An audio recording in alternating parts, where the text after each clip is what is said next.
Hey, happy Monday, everybody. Welcome to Draglist Live, where we bench race with the world's top drag racers. My name's Bill Pratt. It's great to be with you tonight, as always. And tonight we have Nitro Funny Car veteran Jeff Elliker, who now runs several popular Facebook groups. So we're going to check in to compare notes and talk drag racing history with Jeff. Before we bring him in, let's go to John. JB, how are you doing, buddy? Doing great here, BP, and howdy from Houston, everybody. Please join us on the live chat. I'll take notes and I'll pass your questions and comments along to BP and Jeff. Thank you, John. And folks, click the thumbs up down below. That's the like, and click the share button and let your friends know we have Jeff Elker live. And to prove it, let's bring him in. Jeff Elker, welcome to the show.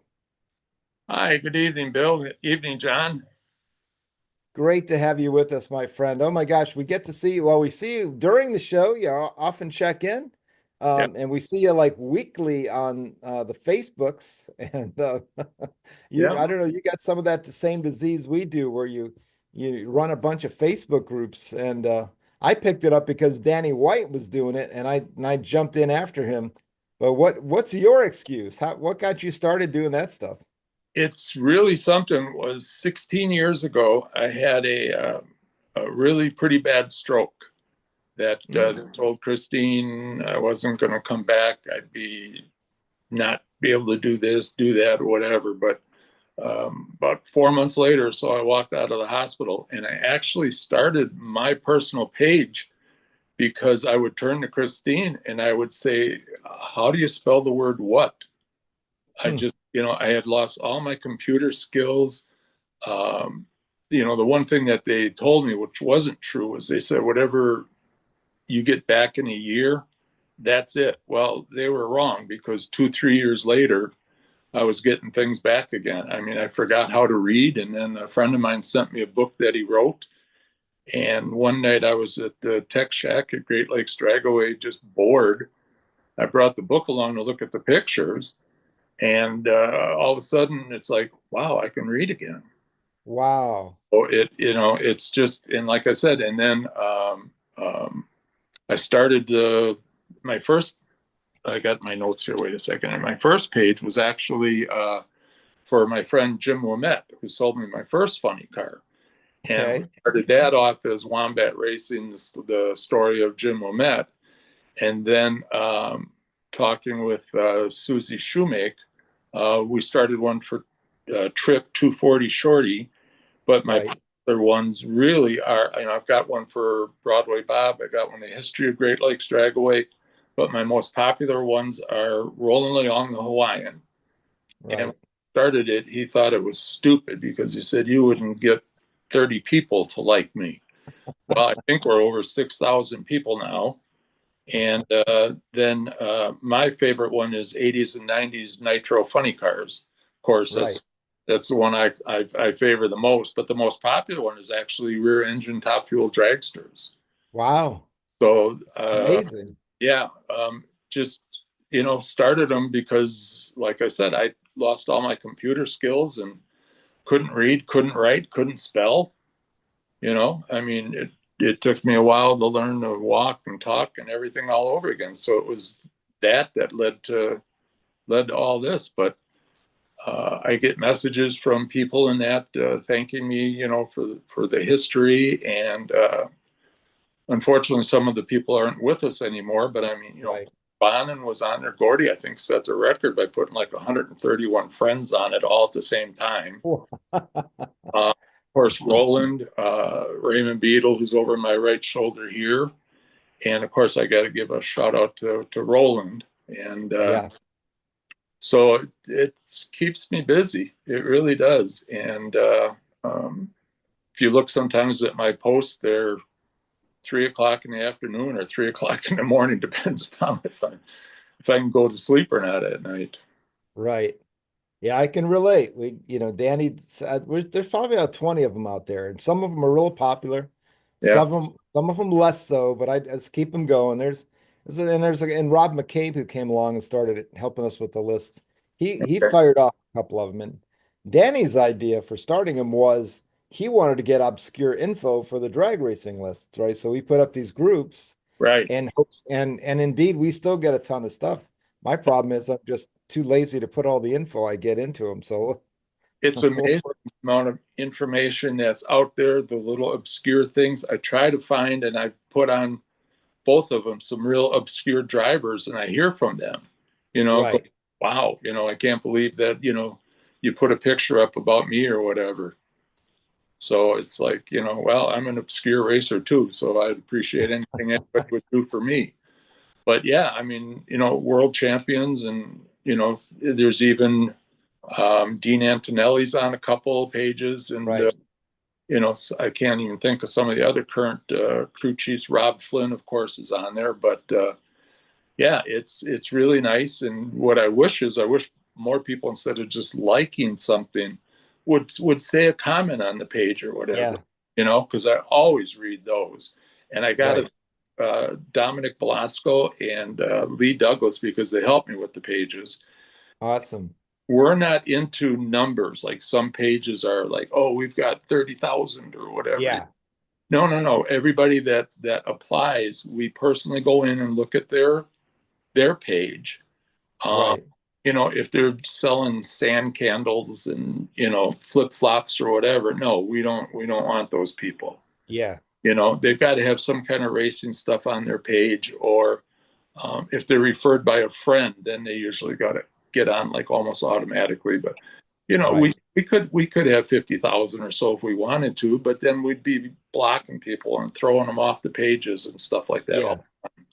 Nobody needs that. I mean, I personally, in mine, I mean, everything's down to the seconds, right? The minutes that I have available in the week. And this is I've got people wanting me to network for work on Mondays now too. And they've added, and I said, nope, this is drag racing night, And Yeah. so what I can't do, and I suspect you're the same, I do not have time for bitching back and forth, fighting back and forth. I just, if it's trouble, shutting it down, Yeah. and it probably lose some engagement, but on the other hand, I just don't have time to referee schoolyard fights. No, I don't either. And, I've put stuff on and get real, people blast the driver or whoever. And usually I just kill that, put the page back on, and then put down that, turning off commenting. Yeah. Because if you're going to, I mean, you can still like the thing or whatever like that. But, and another thing too is on my own personal page and all the pages, I don't do anything political. Yeah, Nothing. no, me neither. I No, don't think it's fair. I've had 300, got like 46 million lifetime views on the Draglist itself, and what 300 on my own page 300,000. Although some of them are kids in tents in Indonesia. I mean, it's not. But anyway, I just don't feel that's fair, right? I have my opinions, but I try to keep that completely. You don't always get to do it, but yeah, I look out for that on the groups, because it's just it's not. I've actually have several Twitters, right? And so the ones for drag racing is all about drag racing only, that's it. as much as Yep, yep. And if you want to talk about this or that, or you want to go find a different page, because there's probably a yeah. page for everything out there. Well, there's plenty of places out there. It doesn't have to happen here, so And then I'm going to open up again, like I did at Christmas, the pages. I'm going to open it up for a month or something like that, for just like called spring cleaning. So uh-huh. got some racing stuff that you want to sell, because I don't allow selling on there unless we approve it first. Right. We're going to open that up, and as long as it's racing stuff, we're going to let people try to do a little spring cleaning and clean out their closets or whatever. And I've probably got the 2-car garage closet to That's a great idea.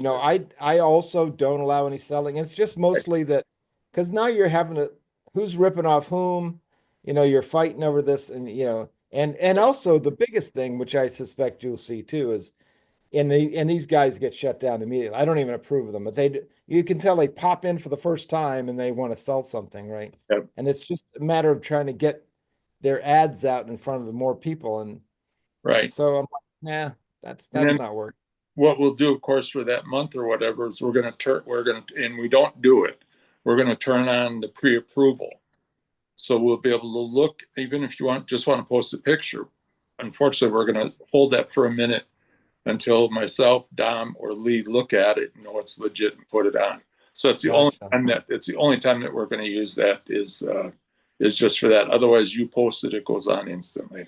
Oh, you're awesome. I actually come the other way. I pre-approve unless I know who the person is and I know that they're gonna, generate quality content. But Well, I feel that we can be a little bit looser is because of the fact that we really spend time looking at who's on the page. yeah, And if they mess up or break the rules, we'll shut down that and give them a warning. And then, if they continue, well, then we don't have a choice. got it. Don't have a choice. And it's so funny is, 2:00 in the morning where all of a sudden I'll get a ding and somebody will, they know it's one of my pages and it's like, right now, I don't know what you're talking about. It must have been Lee or Dom or whatever. Yeah. So, it's like, that kind of bothers me. It's like, I mean, the rules are very, very simple. I mean, I don't know if we even got a half a dozen rules on those pages. Yeah. Mine are not, just don't be a jerk and no selling. It's basically my thing. Don't, Yeah. And I love, one thing that gets me, I love the artists. I love the amazing art they do. Yeah. But then they come up and, hey man, let me do your whip. And it's all about, just lead generation for work. Yeah. Now Youngblood, will put up his stuff and say, hey, I did that. Or oh yeah. Yeah. He but, does. If I put up a picture or whatever like that, of a like Raymond Beetle car or whatever, he'll click on Blood Did It. And I would like to make sure that he knows that I'm watching, Yeah. But these guys too, it's like anytime that they want to post something or whatever, please feel free. It's like I really can't keep these pages going by myself all the time. That's what I've found. That was going to actually be my next question to you. I don't get to spend as much time on yours. I do see them as they come through. Right. Well, but I find that I have to, with the vast majority of it is stuff that I put up, and I try to post at least once a week with a new cover photo and stuff. right. But and anything I see that on other pages that relates to the actual page, the actual group, I'll forward that. And I'll like it on the original group. I'll forward it if it allows forwarding, and then I'll share it that way. Right. But go ahead. Sorry. Speaking about people, you're talking about amazing artists and stuff like that. I got to give a shout out to John because he's helped me with so many projects. I mean, the shirt that you guys have on, the shirt that I have on, I mean, it's, and he's helped me with so many other different projects. When we did, when we were raising money for Ron Colson after he passed away, I had some basic ideas, sent them to John, and I mean, he made it look like $1 million, I mean, he's just so talented, and then he sends it back. Trick. Yeah, sends it back. Is this okay? Can I, want to change this? And it, more than likely, what he does is just perfect first time through. I mean, it's just the artwork he did for tonight's show and stuff like that. I mean, he's got Christine and I on it. He's got Rick Castle on it. He's got our dog Jax that just passed away, and he's got our new dog Yogi on it. So I mean, he's pretty smart. He just gets it off. I didn't send him anything. He just looks at your page and takes stuff and puts it together, and it's just amazing what he does. Just amazing. And I mean, if anything happens is these two fingers, or my thumb, I mean, all my pages are gone because that's all I know how to do. Well, I appreciate it. John. I have to toss that in as well. He's so good and he does it so quickly and he's so prolific that I take him for granted sometimes. It's always amazing, but churning out 2 posters a week plus all the other stuff is amazing. Yeah. So John, you're the man. Plus his musical, his band. And I mean, he's really, really into music and stuff like that. All, as far as I know, all forms of music, all different types. The guy's multi-talented and just like I tell my wife all the time, we'll be at the store checking out and the guy next to you could, he could have been a Vietnam War hero or whatever. And it's just amazing how people don't walk around with badges on, or Right. touting what their experiences are or whatever like that. And it's just amazing. There's just powerful people out there just walking around among us. Well, Yeah, this is I what I've agree. John? all my life. And, I've been into drag racing since I was a preteen. And getting to do the graphics for Draglist has just been it's the fulfillment of a lifelong dream for me. And I can't imagine doing anything else now that I'm doing it. I don't remember what I did before this. Well, like I said, every one of them, no matter who the person is, owes you a really debt of thank you in that, because you make everybody look like a superstar or whatever. And it's just, you do a really, really good job. And I know it takes time to put all that stuff together, and you sift through everybody's pages and you pick this and you pick that. And it's amazing how you pick the highlights. You probably don't even know that you've picked some of the best stuff from the guy. Thank you. I develop a concept as I'm going along, and 99% of the time, everything I do gets approved, and then there's a few things that I need to change, which Yeah. I'm cool with that. If anything needs to change or be corrected, I'll do it immediately. Yeah. Well, the first one that you did for my first show is I made into a poster that I have in my room. This one that tonight will be made into a poster. You are the one that actually created, because I had a thought and you put it all together, of actually my like gypsy logo with the girl with the crystal ball in front of her. Then you've got my car in color in that crystal ball. I mean, it's just, Oh man, I remember that now. yeah. John's the one that did all that too. Well, So cool. And look what we're sporting here, the band of gypsies. I If know. ASCAP wouldn't blow me away, I'd play a couple bars of that great Jimi Hendrix and I Al.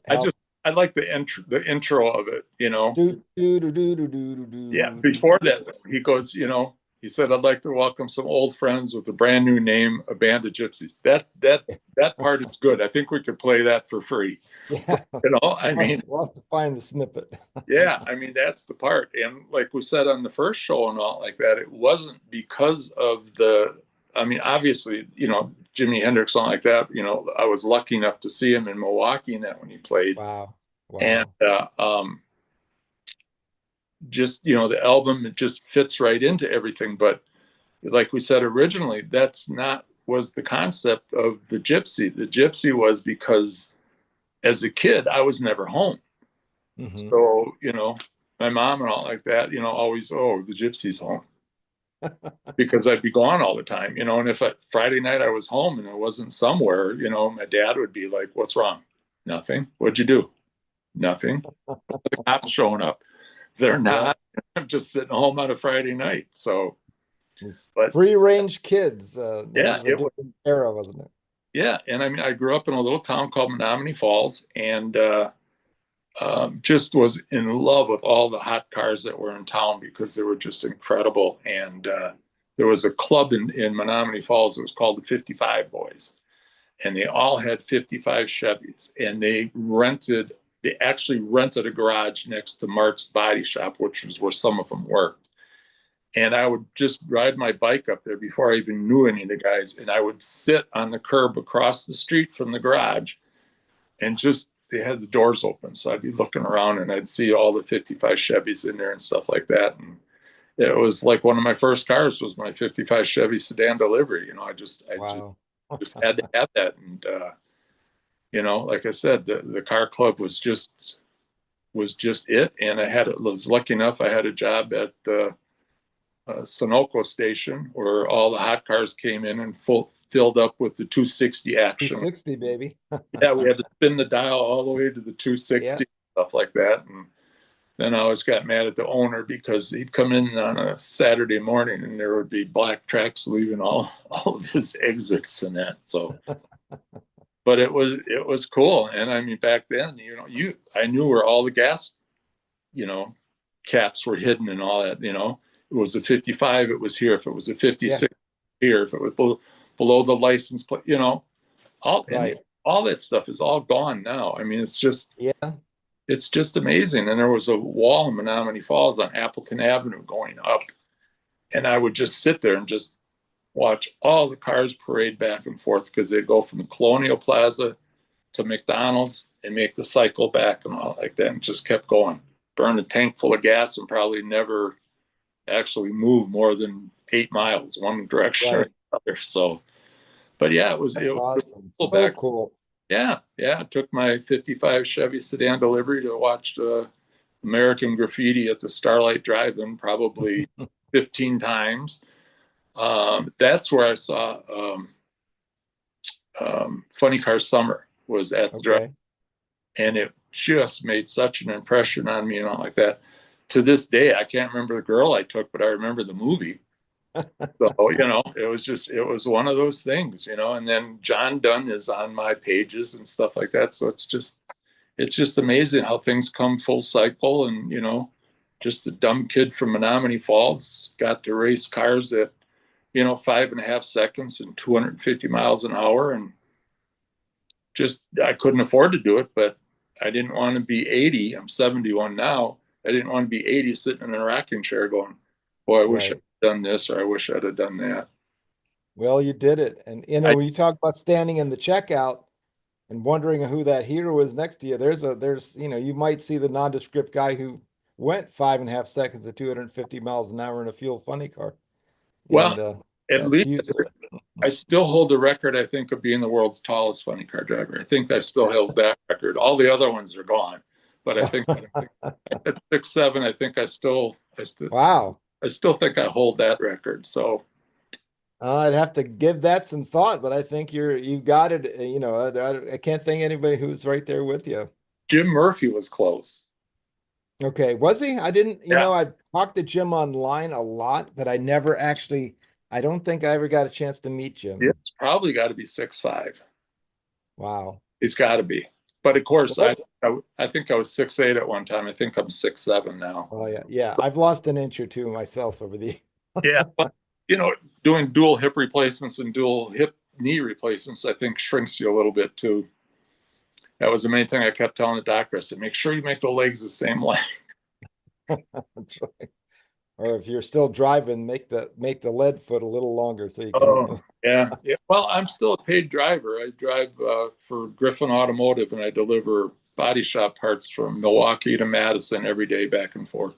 Wow. Oh my gosh. Still getting paid to drive. So not a funny car, but I'm still a paid driver. I love it. Well, Jeff, I don't know what else to do if I wasn't working doing something. I just, I hear you. I can't sit and do the nothing. I can't do that. But yeah, I enjoy it. Really good. It's the same route every day, but speaking about that, actually, one of my customers on my route, Ed Rodell, is taking a white LN7 body that I have right now. And let me get my picture here. And when we are done with it, it's one of those go-karts from the 80s. Yeah. It's going to be the Blue Max. Oh, it's going to do up the Blue Max. Nice. Yep. And I did a tribute to Roland. I don't know if you saw this, but it was an LN7 Kenny Bernstein body, but we made it into the wine pump. And everybody, I've seen a couple of them that always had Mike Dunn's name on them. Yeah. I thought Dunn gets enough credit for everything. So I did Rick Johnson. Nice. So, and then speaking about that too, right an hour from here in Roscoe, Illinois, is the Historic Auto Attractions.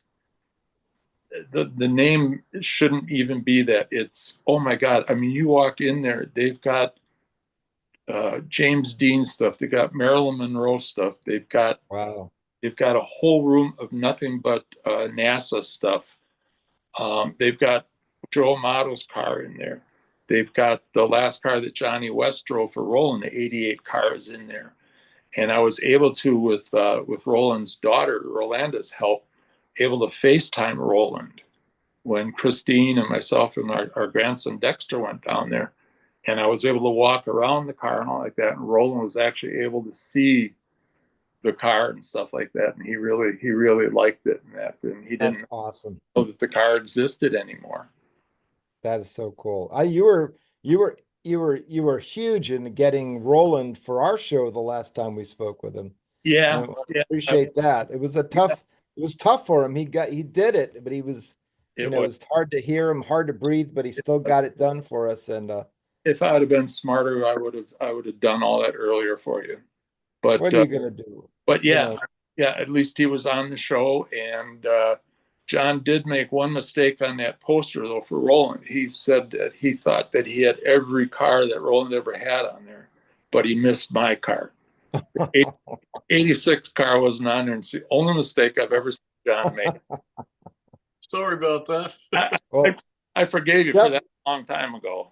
Let's give John a chance to make up for it and see Sure. what he's got waiting for us on the chat line tonight. John, who's out there? I'll bet you got a couple of names. Yeah, we're all here from coast to coast tonight. Jack Red is here, and he says good evening to everybody. Pete Mariello in Los Angeles says what's happening. Rich Panacaro in New Jersey says hello, everyone. Wow, that Kay is cool. Torkelson in Salt Lake City says good evening, everyone. Miss Kay is here. She says I'm looking forward to another great show. She said, did I by chance miss the memo on which matching T-shirt to wear? I haven't sent one to her yet. I'll have to get her address. Oh, Yeah. I forgot I missed it too, and I had to run real quick before the show and put it on. So Right. Well, any shirt you wear is fine with us, Kay. It's cool. And Bob Fultano, who is our racer of the week, says, hey, everybody, from Bob and Donna. And his feature's coming up later in the show. Jay Radabaugh says, I told my wife I'm going to need 2 caskets when I get buried because I'm going to need all my stuff where I'm going. And John Cercio is here with us tonight, and he says, good evening, guys. He says, hi, Jeff. Great conversation. John and Patty are listening in. Thank you. And Mark Malinsky in New Jersey. Well, you know, I got several compliments when y'all were talking about my artwork and everything, so I'm not going to go ahead and recite all that. well deserved. Rich Panacaro said, cruise the circuit in your hometown. We all did that back in the day. Yep. And let's see, I think we're caught up for the moment. Well, appreciate it. John, do you have any other thoughts yourself? Well, based on anything we've been chatting about? I can't single out a favorite project that I did with Jeff, but the Roland Leong poster was one of my favorites. Yeah. And the stickers that we made, I know we went back and forth on that several times, and we finally got them all done, and they came out great. And you sent them to me, man. I appreciated that, Jeff. And again, thank you, because we were able to on the Ron Colson stickers, we were able to raise over $3,000. Oh, that's great. And I was able to send that to his girlfriend Kathy, and she got back to me like that, and just how much that money really came into being, how much she really appreciated, because it made a big difference with getting Ron's service done in that. So again, thank you, John. That's all right, man. We had Ron on the show, and great guest, a great friend of ours, and to everybody, he was just a terrific person. Yeah. When I was teching at Great Lakes Dragway, I mean, Ron used to come up all the time, you know, and rarely did he ever make it out to the track. I mean, he just sat in the tech shack, and it was just amazing, the people that would just filter in and out and listen to his stories. And then I got him up in the tower, and Mark Dietrich up there and Mike Gould, the Red Baron, did interviews with him and stuff like that. And it was just story after story after story. And I mean, he just didn't repeat them. Mike Evigens came up to the track the one time, and luckily I wasn't working tech that day. And we went up in the tower, and I didn't know it, but you know, at Great Lakes Dragway, the tower is here, and you do a burnout up the hill, so the track is a little higher. And you're kind of almost, in line with the Jets. Mm-hmm. And he was telling me about the diamond pattern, and this was a good pattern on this jet, and this one wasn't that good. And he was like, okay, this guy will run that. He knew it just by watching the patterns of the jets and stuff like that, who was going to win. And this guy will probably have problems halfway down the track. And sure as heck, and again, that was a loss of a real talented guy and a real history of the sport. We're just losing more of them, and people need to come out with their stories or whatever like that. And I mean, anybody is welcome to do anything on the pages. I mean, she's not with us anymore, but your gal Barb, talking with her, just like I talked to Kay before the show, and it was a great conversation, Kay. But she was going on and on and on about all the the stories about her and Dominic and and going down and buying the trailer from Beetle and all it was like, Barb, you need to be on the show. Right. She was like, I could never get her to do it. She said, I'm just too, I'm too wound up or too emotional to get through the show and stuff like that. And it's like, it just, you couldn't have done it off site with her because she still would have been so emotional in that. But for her not to put down some notes or something, I mean, it's just, and those barnstorming days, and they're all over. They're all done with. I mean, I talked a couple of weeks ago to Doc Halliday, who's a good friend, who was one of, him and Jerry Newman were some of the people that first got me started in it. And, and I was working as a service manager at a Chrysler dealership, and all of a sudden Jerry Newman walked in the back door. My car was there, and he's working on this and working on that, and never wanted any money or anything. And it's because of that little Chrysler dealership in Thiensville. That's how I met Rick Castle. So, wow. I mean, and the funny thing is, the dealership was partially owned by a Harley dealer, and then he had the Chrysler store, which he sold. And now the whole thing is the Harley dealer, and that's where Rick Castle works. Wow. He does all the high performance and stuff like that on the Harleys at Harley Suburban up in Thiensville, Wisconsin. And we were talking the other day. I've known him longer than just about any of my other friends. The only other person that comes close is Al McFadden. I think Al. He's a top fuel racer. And my wife and I were talking the other day. I mean, I've known Rick, longer than I've known my wife. Rick was the best man in our wedding, and I've known him since the early '80s. I think we never ever had an argument. We never had a crossword with each other. I mean, when he was there helping me on the car, we hardly talked to each other. It was, I moved this way, he moved that way. It was just, it was just one of those things. And, just talked with him yesterday because he just made it back from his trip to Washington, D.C. that he took on vacation and that. But, I mean, he helped me out, and then I got him a job with Roland. Roland wanted to hire me, and I couldn't at the time. My daughter was 2, and it just wasn't a good time for me, which, I wish I would have. But I said, we went to the first race in Topeka, and I said, you ought to hire this Rick guy. No. And it took me all the way till like December to talk Roland into hiring him. And I was like, why don't you want to hire him? Well, I can't say exactly what Roland said, but it was like Rick is too effing quiet. So no. He's thinking, and I said, he's in awe of meeting you to begin with, but, and then he went on to, be co-crew chief on the world champion McDonald's car, and he worked for Snake, and, I mean, all that stuff. He wrapped up his career with, Jack Beckman on the Schumacher car. That was the last car that Rick worked on.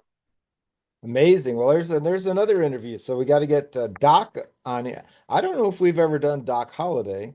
Really? Rick Castle, and Jerry Newman, which I talk with Doc and Jerry all the time. Yeah. Over the years. So Miss Kay, you start writing down. I got phone numbers for you too. I always give Kay a wish list. Have you done Al McFadden yet? I don't think so. Al drove front engine nitro cars. He drove Chuck Sykes car, which is still, Chuck Slide's big bad Ford. yeah, it's still the world's fastest Ford ever on nitro. And now he does cackle cars. He's been in the Greek's car. He's been in, excuse me, he's been in Tom Hoover's Fishbowl car, starting them up. He went to Cackle Fest. He's got another one coming up. That's why he's not coming to Joliet next month with Castle and myself. We like going on Saturday. We've never done the races. And we spend more time enjoying talking to people that we know in the pits than actual qualifying. Yep. So that's how it works after a while. Yeah. And, to this day, I mean, I still talk with Frank and Maggie Bradley and, like I said, Doc and Jerry and, a lot of the guys. I mean, I used to always get thumbs up and anything that Raymond liked on the page, like they'd always put his little RB on it. That's why he signed all of his stuff with RB at the end and that. And I got him over my left shoulder here looking at us. But yeah, I really want to get that cart done, and I've got I still have a complete cart for the Wendy's car, the blue and white snake car. I have a complete car of that, and I still have Pepsi Challenger yellow and white car. So are these little carts that you're building, or do you build them? No, they were from the 80s. They were all made in the 80s. There was NHRA Today did a show on going. They were made in Oklahoma, I think, if I remember right. And they remember those guys. Yeah. They made the Indy cars. They made little semis. They made the funny cars, stuff like that. So, Christine's not happy about my collection sometimes, but now that I'm selling it and we're putting money together for vacation, we're going to Orlando, and we're going to be stopping off at Garlitz's museum. Right. And I'm going to meet his nephew, Ed Garlitz, there. So I've known Ed since we pushed Garlitz's car back to the starting line at Union Grove Memorial Day weekend, I think back in 1980 or something. Wow. So it's amazing just, how just things go full cycle and stuff like that. Ed was kind of like, "Oh, don't worry about the curfew." He says, "I got the keys to the place." So we're gonna have a good time, and hopefully we're gonna be able to spend a few minutes with Don and doing Cordova for the World Series of Drag Racing. I got a golf cart, and I got to drive Shirley around, and I got to drive Garlitz around, and we had a 6-person one, and God, I had Shirley in there, Garlitz in there, Mike Dunn, Colson. I mean, it was just a who's who, and I'm just driving around. The only dumb thing was I didn't give my camera to somebody to take a picture of us. So, but I just got a text the other day from Shirley that I sent her I posted a picture of Don and her son John walking and talking. Don in his blue fire suit, and I think Great Lakes Dragaway. And she saw the picture and was like, "Oh my God," she said, "Can you send me a copy of that, Jeff?" And I said, "Sure, no problem." But what I did was I made two of them, and I sent them down to Garlitz, and I talked to a girl down there, I believe Jenny was her name, or Jennifer, and she coordinated it all. That Don signed the pictures. I had postage there and that, so they just had to slip them in and send them to Shirley. So not only was it a little picture of her son that's passed and Garlitz. Garlitz, I don't know what the message was, but Garlitz signed it, and I gotta thank you from her for the picture. So that's awesome. Yeah. It's the people at the end of the day, and we've actually had John on the show several years ago when he was running Top Alcohol Funny Car with a partner. Yeah. And, I don't know if we've ever done I've been on the phone with Shirley, but I don't know if we've ever done a Shirley show. We've done them since 2010. I've had Frank Bradley on. Yeah.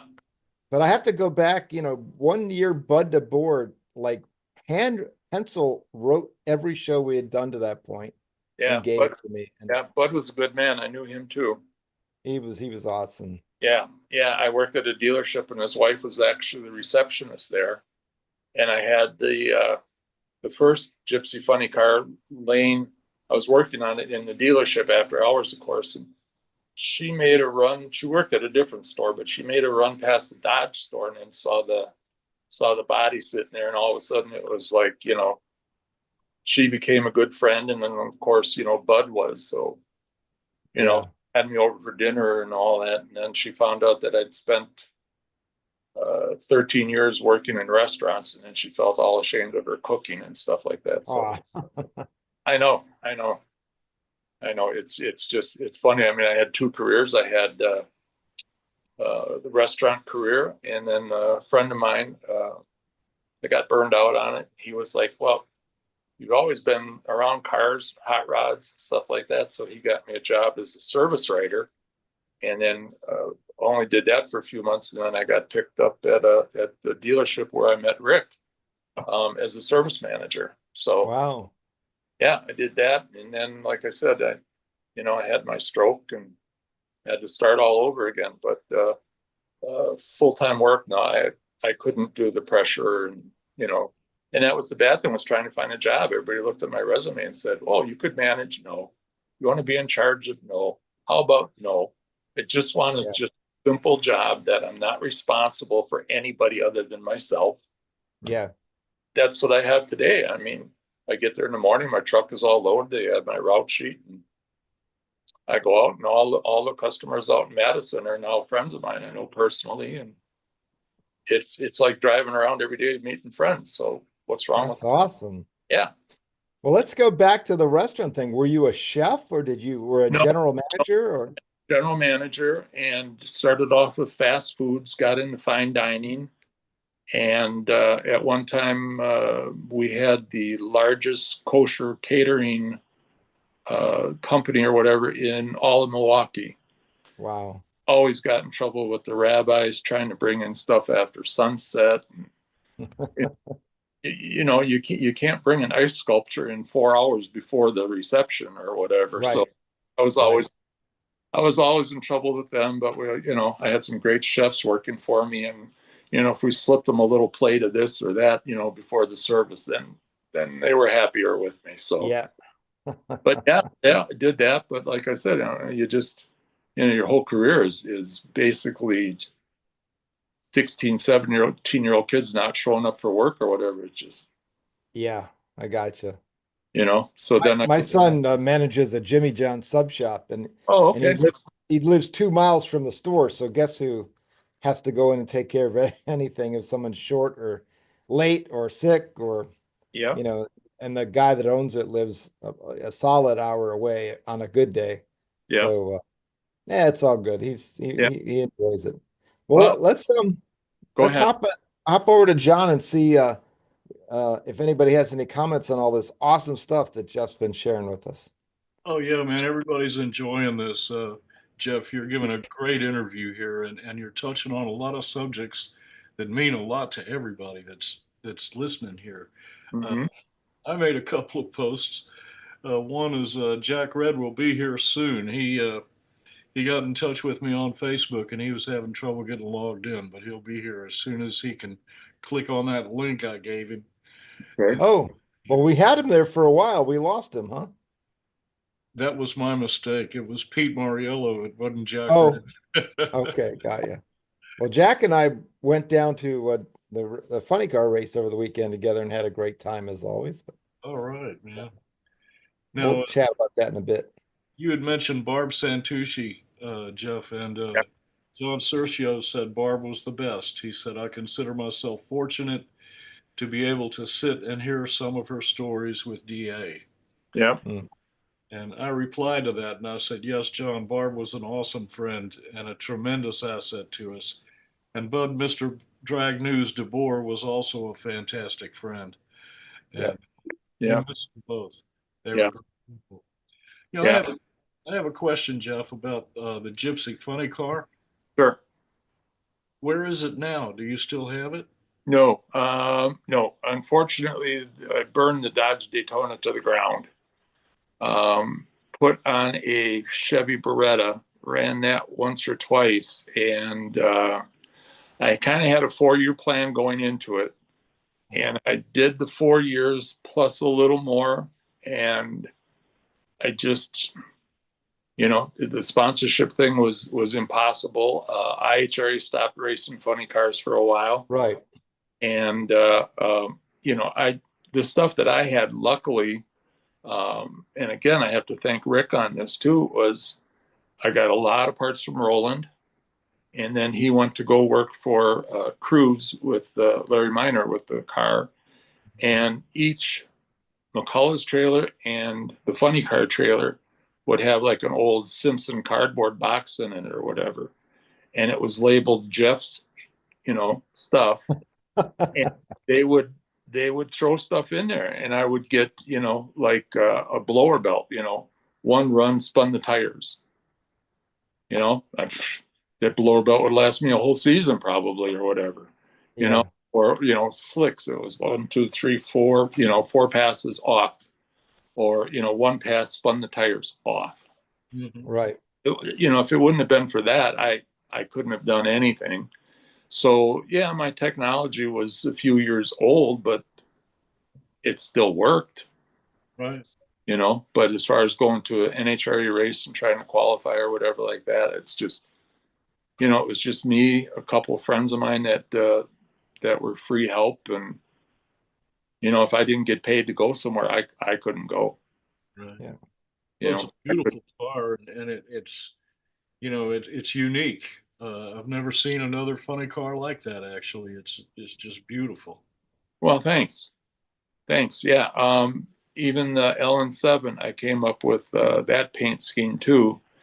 And looking back at it, it was kind of too much gray, but and it doesn't show up in the pictures of the Gypsy funny car. Was the stripe that goes down had to be probably a half dozen different colors.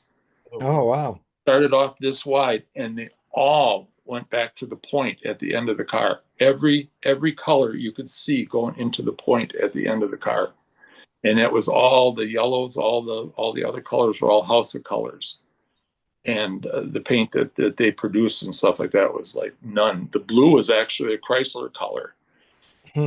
I came out of the dealership one night, and we had a what was it, Conquest out there?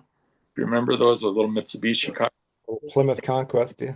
Yeah, and it had that blue on it underneath the lights in the parking lot. I was like, that's the color. So the blue is actually a Chrysler Conquest blue, and everything else was House of Colors. And we did that after the car got crashed on its first outing. Mike Fazer drove it for me because I didn't have my license, and spun the tires, got back into the throttle, and the car rocked up, and all of a sudden all I saw was smoke, and all of a sudden you heard like 6,000 people go. So I was like, oh no, that wasn't good. And walking along there with Rick, it was one of the first times he was out, and was picking up all these pieces. I was like, what are you doing? He goes, we're going to glue all these pieces back in the body. He had a little one-man paint and body shop at the time. He did all the body work and stuff like that, and learned how to do fiberglass work. And if you ever do fiberglass work, make sure you've got like a thing of Head and Shoulders in the shower, and use that all over because it helps with the fiberglass itch. Yeah, okay. I tried. Head and Shoulders is the best stuff I learned, and actually I learned that from Jack Wyatt. So wow. yeah, he was the one that said, The smell of Bondo. I remember those days when Yeah. I still smell that going into these body shops. That brings back a lot of memories. But yeah, I mean, it was nothing to have, a couple, 2, 3 guys show up to help you. That you sent somebody to McDonald's with $20 and come back with some food. I mean, that was about it. Yeah, that was about it. So and the main thing was just to be able to hang out. We had those guys too that just showed up when you were all packed up and ready to leave for the races. You had those guys show up that just wanted to get in for free and lean on the car like, are the girls looking? Yeah, those kind of guys too. So guys wearing the t-shirt but not doing any work. I've encountered such folks. Oh yeah.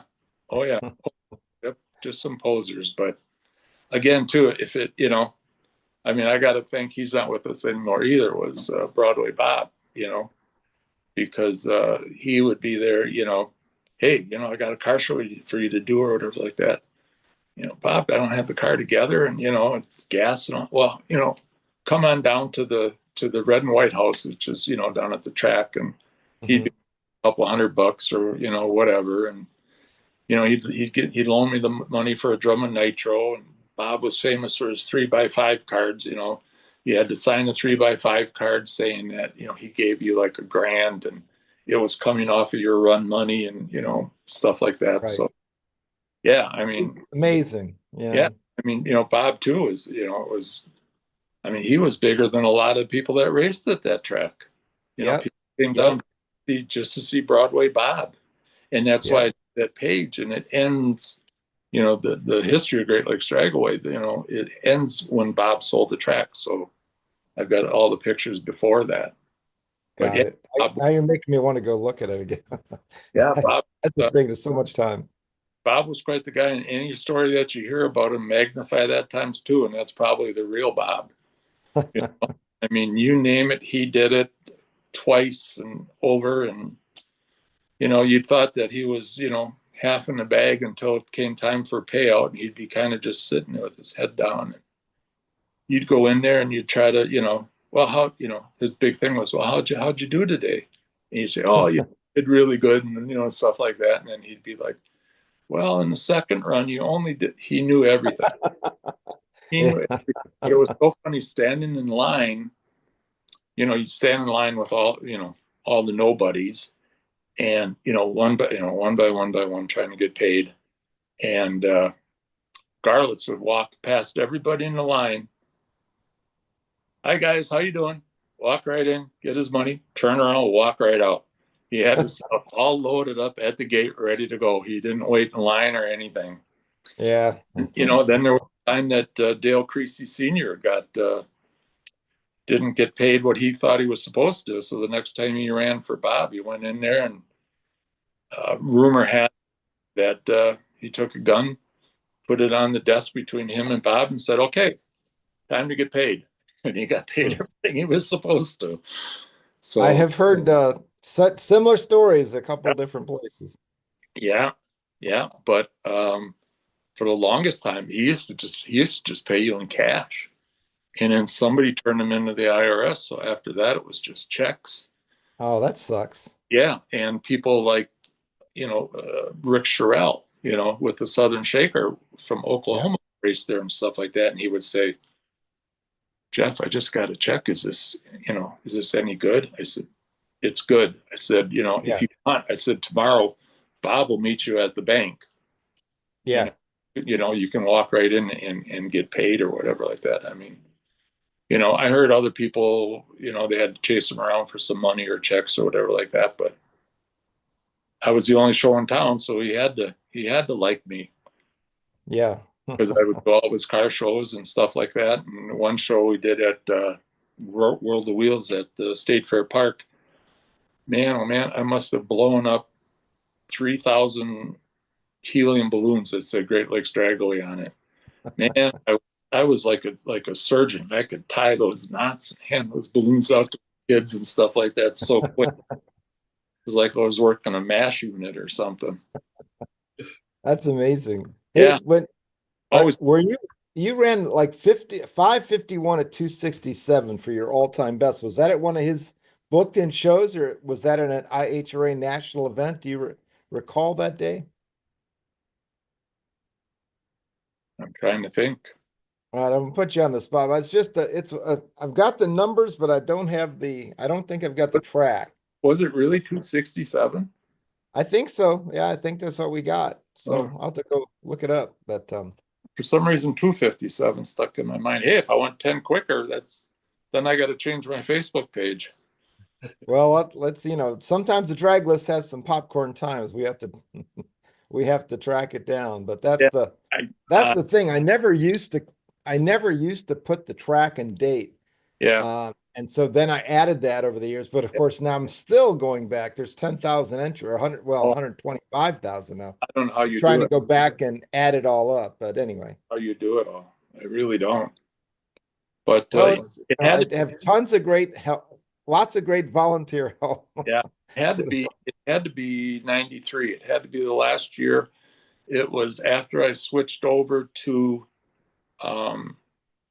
Rick got me two, or the 1100 Enderleys, Yeah. put on, did the dual mag stuff.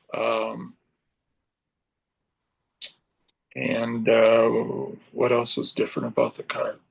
I'd sent because I bought a 4-disc from Roland. I sent that to Lonnie McGleesy at L&T Clutches when he and his dad were running the deal. Right. And then they made it a lockup. And then that was it at the end of it. You know, I burned the car at Great Lakes Dragaway and, you know, put a Beretta body on it and never got a chance to paint the Beretta. It was an ugly car. Did you run it once or twice like that? Yeah, for Bob I did once or twice like that, and all the photo stuff, all this stuff is like gone with the wind. I have no clue where any of that stuff is anymore. Yeah, someone will show up and put it on your page. Yeah. The good thing about, you know, like you and I have gone on a weight loss program, that I was able to actually find some of my original Gypsy shirts that are still brand new in plastic bags that'll fit me now. So I get to wear some of my old new stuff again. Awesome. Yeah. Well, that's so cool. It's yeah, I mean, here's what I was thinking. You know, you and McFadden now have the same ET because I think his best in the Ford for Really? Siler was a 551. Well, I talk with Chuck all the time, and Al and his wife Joan and Christine and myself and Rick and his wife. We go out to dinner like every other month or whatever, and we're all so old we can tell each other lies, and none of us can disprove each other anymore. You know, Yeah. We can't go, no, it wasn't like that. You know, okay, if you say so, I guess it is. Yeah. But yeah, Al's a good show that you should do. Dominic Belasco would be great. I mean, he's done everything from Willys to Nostalgia Pro Stockers. He's owned a couple of tracks. He's managed tracks. He did the best World Series of drag racing I think that Cordova ever had. And I was lucky that he let me book in like all the nitro cars and stuff like that. So cool. And it was really cool. And, you know, going around with a paycheck for Shirley and Garlitz. And, you know, again, as the dumb kid sitting in the stands at Great Lakes, I never thought I'd be doing any stuff like that, you know, or you know, but I'm surprised that my phone doesn't start a war with it though, because it's got Shirley's number in it and it's also got Richard's Tharp number in it. So I'm surprised those two phone numbers don't get together and fight or whatever.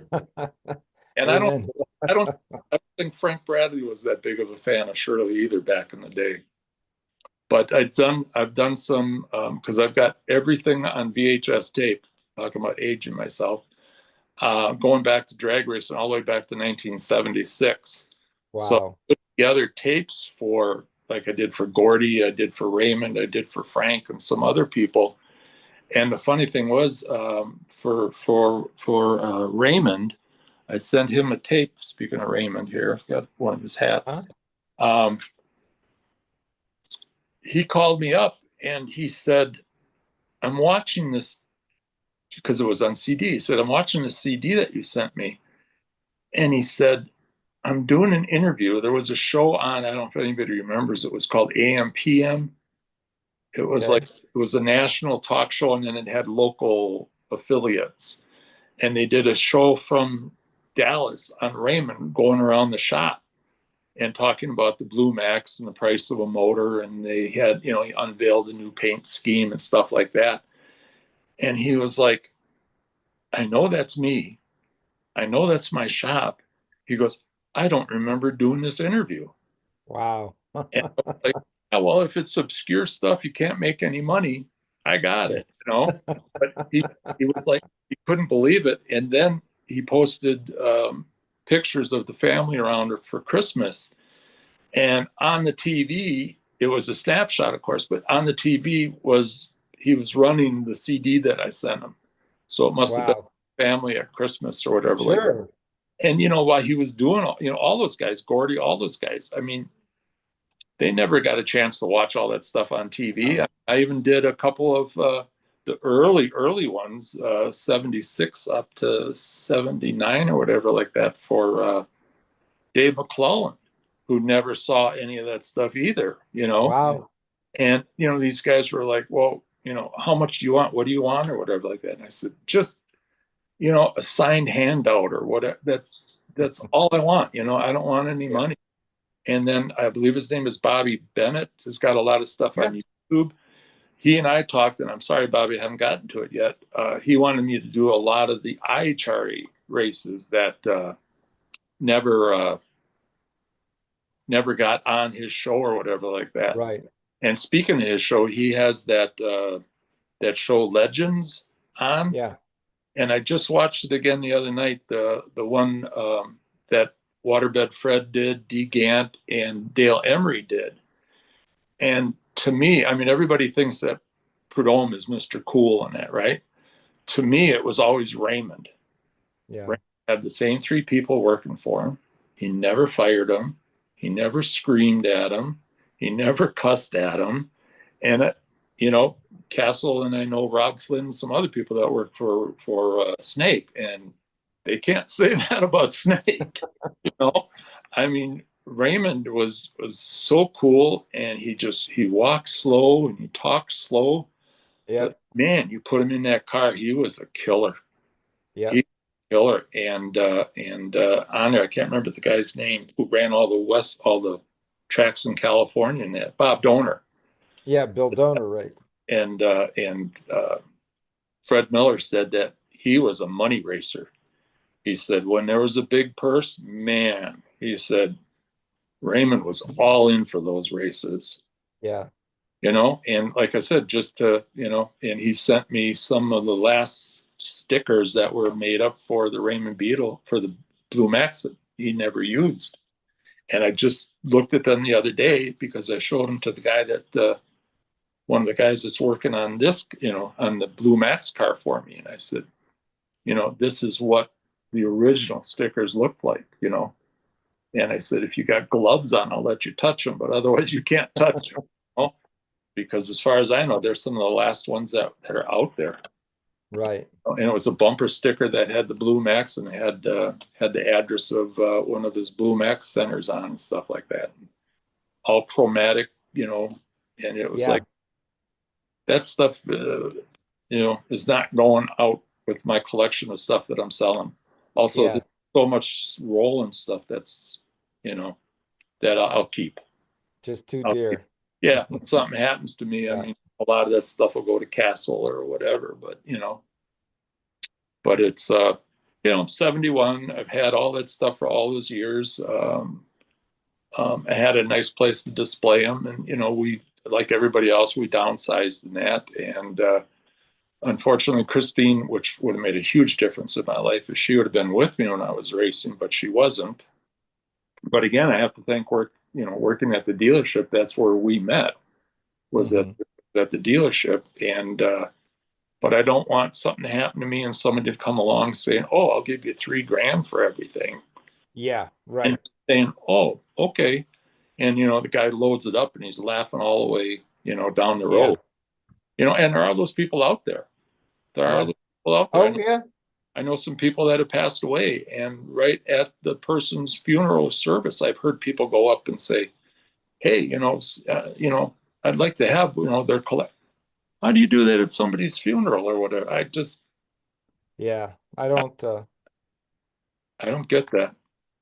But there's those people out there that just, they just don't care, and it's all about them or whatever. But, like I said, and, it'll be nice to go on vacation and really not spend any real money, nothing out of our budget, no credit cards, nothing like that, that it'll just be paid for. And I just, I sold the Tempo Bernstein body. I just sold one of the Pepsi Challenger bodies that I had, and sold some other stuff. And, it's, and a lot of this stuff I got, like, I don't want to say it, but I got like nothing in it. Or like you said, we traded for T-shirts and stuff like that. So, but these T-shirts I see going on eBay and stuff like that, it's, Bill, we're sitting I'd on have to go look.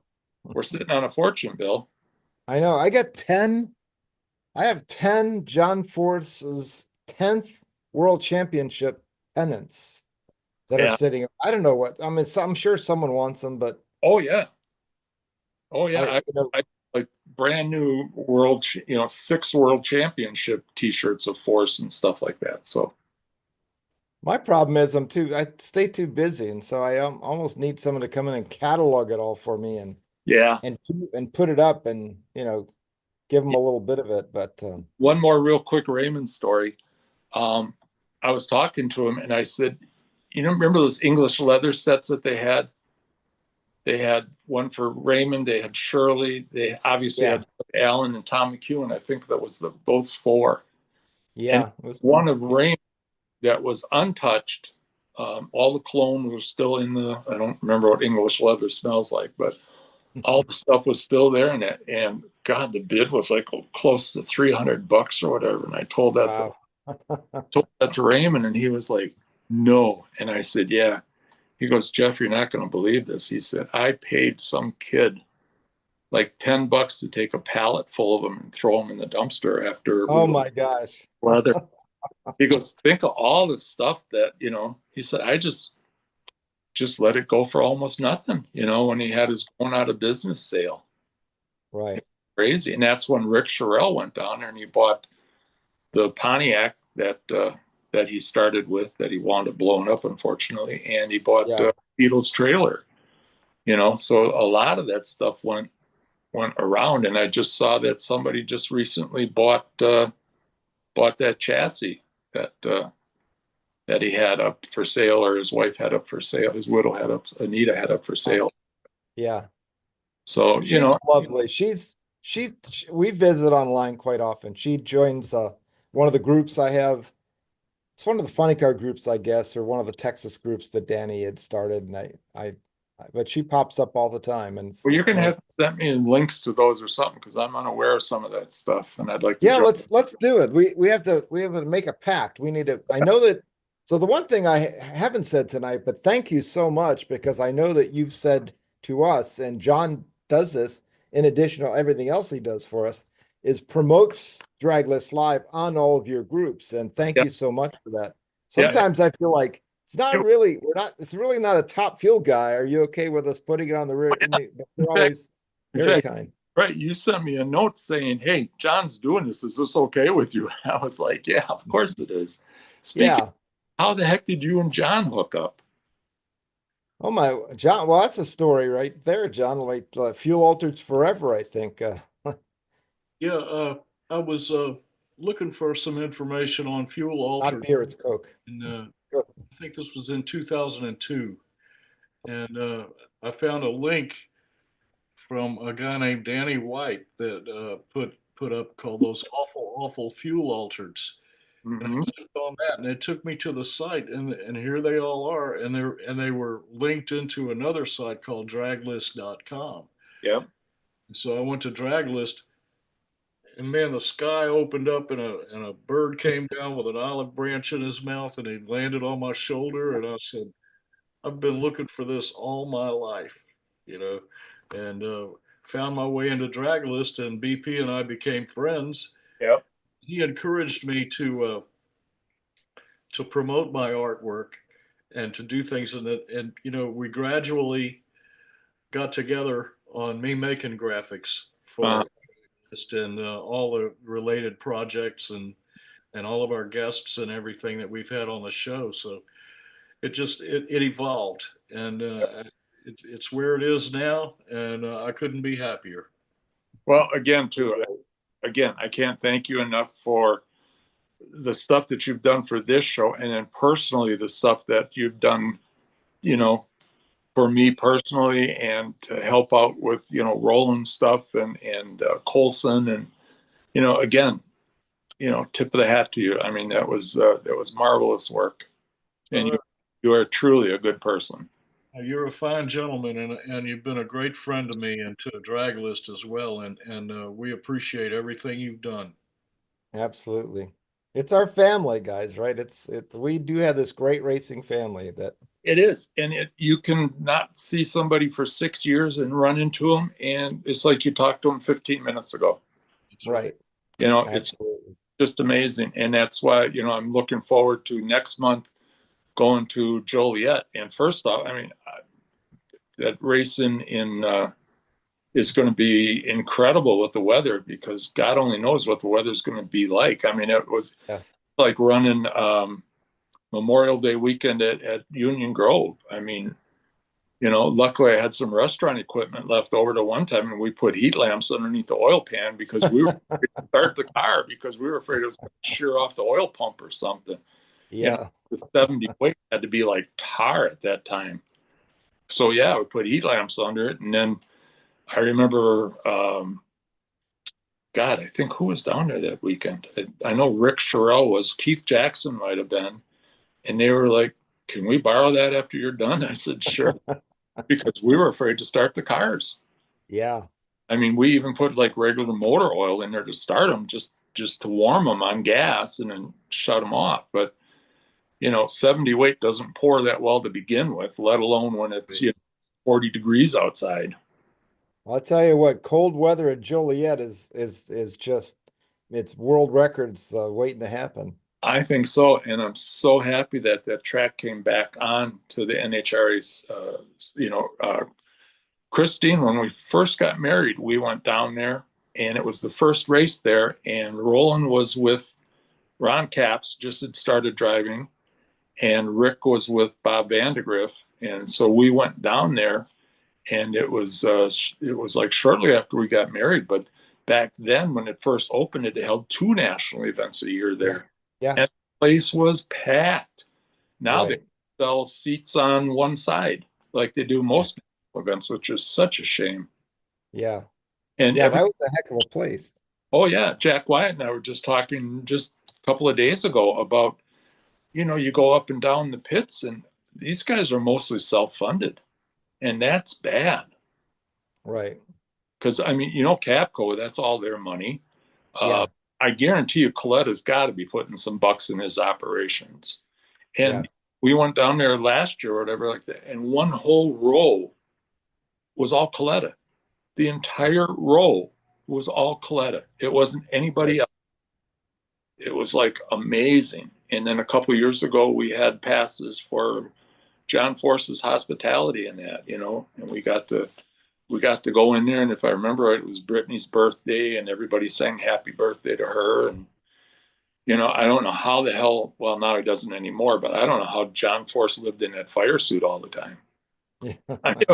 It was like 90 degrees outside, and there's John in the fire suit. That's like, Yeah. I just, must have just been his thing about, tradition. I mean, my thing was everything left had to go on first. Yeah. The left boot had to go on first before the right one. And, my left glove had to go on first. Was And that practical or was that a superstition? just me. Um, and somebody, new or whatever, tried to put on the right boot or whatever. Oh man, I freaked out. It's like, God, don't do that, you know. But the most superstitious person, I don't know if you've had him on the show or not, was Joe Amato.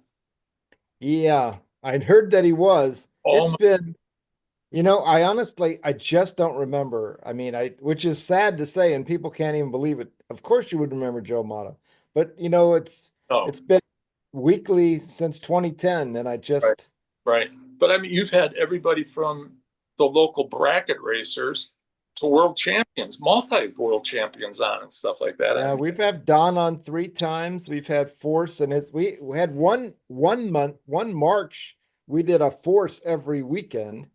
oh, And really? we had Robert Height, we had two of the girls, and we had John. Yeah, We're just so fortunate, right? We've been talking about this all night, Jeff, both you and us. We're just turning heroes into pals, and you yeah, can't yeah, be more fortunate. And we lived in such a great time for hot rodding, which will never be there again. We're still having fun with our friends, but yeah. it's different.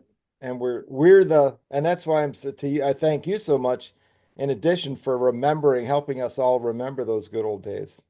Yeah, well, I remember the really good show that I liked a lot was Met was on. He had Jim on, and Yeah. then he had Tom Anderson on, plus George Johnson. You know, Yeah. I don't have it in front of me right now. George just sent me a really cool mug that he did of him in all the different pictures of him in Jim's car. Yeah. I So mean, cool. you know, the Wombat. I mean, again, too, just a soft-spoken guy and stuff like that. But man, he could assemble cars and just hired talented people.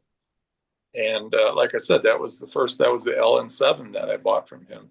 And a funny thing real quick about that was I was at my friend Pat Ulick, who got me started in drag racing. He had a pro stock AMC. Pro stock racer. Yeah. And he had a body shop. So I was getting, taking off the yellow and white paint job and that. And then I came across, I think it was the right front fender. All of a sudden I hit blue. And I was like, what? I got underneath the body, and you could tell that another part of a body was grafted onto it. So I called Jim and I was like, what is this? Oh yeah. He said we were trying some experimental short headers, and they came in the body and they blew like part of the body off. And he said they were in Baton Rouge, and Raymond said the car that he flipped, remember the famous flip? Yeah, yeah. And he got up and go, woohoo. Body. Yeah, I got that body sitting out behind the shop. He said, come down and cut off what you need to fix your car. Wow. So that was the Wombat. It was the yellow and white car. It had part of Beetle's car, and it was a twin for Budweiser when Kenny Bernstein didn't qualify for the first Budweiser.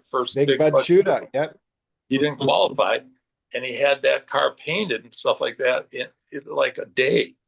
Yeah. It only ran at that time, and unfortunately, they had a brake caliper break. I remember all this stuff. Right. They actually they ran a 60 before Prudhomme did, but Prudhomme, 579 actually. Yeah, but it was amazing. Oh yeah, and it was because they had the Budweiser Association that they found out about the rare earth metals and stuff like that, and Armstrong came over and gave him the tune-up, and he reworked their mag and all that stuff like that. And I mean, and the good thing was I hear a lot of good Dale Armstrong stories from Rick Castle, because they were together on Jerry Tolliver's Rockstar car together. Oh, cool. Yeah, and just the stories and stuff like that I got secondhand from Rick were just phenomenal, And again, too, what a smart, laid back guy, And unfortunately, Tolliver went with Schumacher to try to keep the Rockstar sponsorship, but at the end of that year, Dale had retired, and Rick was going to take the car over. But when they went to Schumacher's, then Schumacher took like everybody in a dice cup and shook them up, and working with this team, you're working with that team. And so he wound up working with Jack Beckman, and he was for a while, but it was just politics and racing and stuff. Yeah. Like that. Rick was just tired of the life on the road and burned out. So he came back. Oh my goodness, man. We are getting the stories tonight. Let's check in with John real quick and see if anybody is. I know folks are following along, but are they adding any thoughts, John? Hold on. At the moment, the chat board is caught up.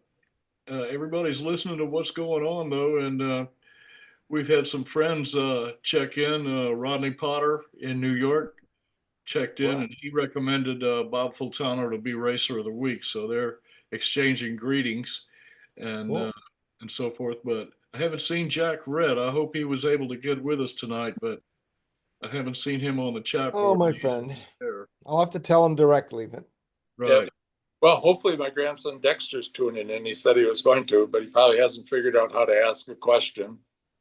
And besides that, he doesn't want your grandpa talk that much anyways. But I did just take him to the last World of Wheels.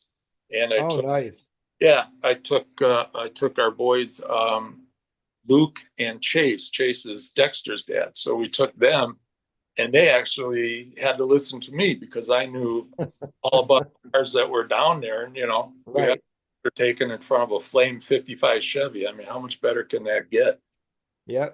So yeah, it was kind of cool. And, I guess you do know some stuff after all. So, Everybody's got to go to an Autorama at least once. oh, At yeah. least. Oh, yeah. I hadn't been to one in a long time. And, I did so many of them with the funny car and stuff like that. You just kind of got burned out on them. And, Yeah. I wish I got paid $1 every time somebody said, how much do those tires cost and how much do they last? I'd be retired in Florida now or whatever that if I got $1 for all those questions. But but you still understand, even too, the little kids going to the tracks for the first time and stuff like that.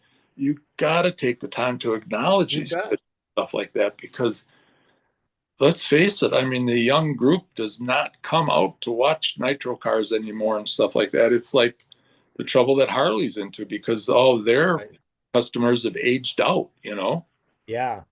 So it's like you got to go to those local tracks and support them. You got to go to the national events and support those, obviously. And everybody criticizes NHRA and stuff like that. As far as I'm concerned, there's still nothing better than an NHRA national event. Right. Well, they're great, right? They've got it down and they sell them out quite often. So yep. Yeah. And the cost isn't that bad relative to because basketball, football, it's ridiculous what you charge there. It's a whole day. You can get there at 10 in the morning, stay till 10 at night. Right. Oh, and I mean, you're going to pay more for for a Diet Coke or whatever, but you understand that going to these things and stuff like that. But again, too, and you walk in the pits and you get to meet people, and right, these drivers are just they love it when people because there was always that like wall up, right. I mean, when I was at Great Lakes Drag, you can't talk to the Don Carlets. You just, you can stand there and watch them, but you can't say a word. Well, then you find out that, these guys just love it when people come up and talk to them, stuff like that, because, they want to talk to people too. Yeah. Don's amazing. But he's busy now. He's busy. That's the thing. Or Warren Johnson. Yeah. When they have their game face on, that's what they're doing. And then you have to pick your moment. This is their work. I mean, somebody can't come into work and talk to you. So you got to understand that. And when they do have their moments, that's why we like going so much on Saturdays. It's a little more laid back in that, And now that they're requiring people to run 2 qualifying runs on a Friday night's a good deal now to go too. Right. Oh, heck yeah. There's nothing like fuel cars at night. Nothing. Yeah. Yeah. No, it's all good. Yeah. Well, man, we're burning the midnight oil here, man. We'd love talking to you, Jeff. Are you still good to go for a little while? I got my Diet Coke sitting right here, so I'm good. Cool. I got that. I'm good because I never drank or smoked, but Diet Coke, I probably support that all on my own. Ask Chris. Yeah. I've got Coke Zero Sugar. I've actually made an adjustment, but I can drink those all day long too. And I tried, didn't. I'm still just Diet Coke, and that's all. On your day, what is your on your groups? What's your daily activities on them? Do you go up there once a day and kind of run through them all? Oh yeah, I do. And a lot of times, like I said, I wish more people would comment on it. Hopefully, membership goes up after tonight's show. I hope so. But what I do right away is I go look to see who's trying to get, who's asking to be on the deal or whatever. That's my main thing. And of course I go through a lot of stuff, but I'm not going to mention names, but there are certain names that if somebody hits a like or whatever, I go, oh, what did they like? Yeah. And there's a few people on those pages that stand out that way and stuff like that. That my battery's dying here on my phone, of course. I'm not by my charger right now, so gotcha. We'll see how long this lasts. Well, here's the thing that I would ask, and I ask this both for your groups and for my groups as well. Sure. Chat it up, guys and gals. I mean, I don't want to it's not a magazine, it's not a presentation only. I want to hear from you, and there's nothing you can say that, there's nothing you can say about racing that I don't want to hear about and other people don't. I'd love to get some stories shared and and it's free. I feel the same way. It's sometimes it's a push, and it's not it should be a community, I think. Yep. No, I totally agree with you. In fact, I'm sorry, I'm going to walk over to the other side of the room and plug my phone in quick here, Okay. so we don't lose this deal. I thought it was charged up better than that. Well, you're doing all right. It's because you're giving us a whole extra half hour here. Here's our new puppy. Howdy. That's Yogi. And he came with that name, and I wasn't sure I was going to keep it, but after spending some time with him, I was like, yeah, you're a Yogi. He's definitely a yogi. Yep. We've had him now for a couple of months, and he's went for 2 car rides with me and absolutely loves them. Awesome. And Christine took him past the van tonight on his walk, and he wanted to go in the van right away. So that's a good thing. At first, he didn't want to. He thought I was going to take him back to the Humane Society or something. So Got it. he didn't like the van much, but now we went today, and he's just loving it. Awesome. Well, let's do I'd love to get you back on here, Jeff, because we can just bench race all night. This has been fantastic. Well, I want to send you a lot of names and phone numbers and that of people that I think would do real well in the show, and I'm not getting a ding here from my charger. Awesome. Well, but yeah, we'll get that to Kay, and Miss Kay we'll make this happen. Let's get it going on. Yeah. And John, you're always going to hear from me when I got a project to do. Let me know. I know that's unfortunately you're too accommodating for that. And next month I'll put a bug in Jack Beckman's ear and see if we can get him on the show. Sounds great. Yeah, I know Kay was just out in Las Vegas, and she lined up tons of people. Oh, so, excellent. Yeah, let's but still send the names along, and we'll get it going on. Yep, that's what Broadway Bob used to do. He used to go to the Winter Nationals every year, and then he'd book in people for Great Lakes Dragway. And back then, these guys didn't have the huge sponsors and stuff like that. And they really relied on people like Broadway and that, because they could actually go coast to coast then. Right. Because they didn't have enough money to do that, but they could come here, make money from Bob, or go to Byron, or go to Cordova or whatever, the Midwest tracks, and then they'd be able to do the East Coast stuff and that. But, like you said, those days are gone. And, when Rick worked for Roland, it was, I think, a 4-man crew. Wow. And that was it. Jim White did some clutch work and stuff like that. And, Roland never really touched the cars. But, that was it. Now, what are they, 10 people?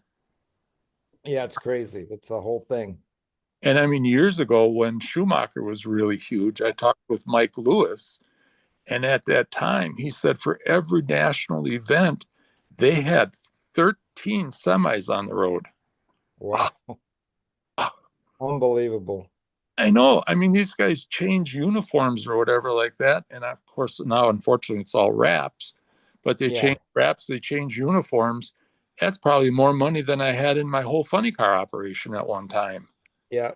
We have Mike Lewis coming next Monday night, so you have to be sure to check in. We're going to ask him all about running a big team on the NHRA circuit. Yep.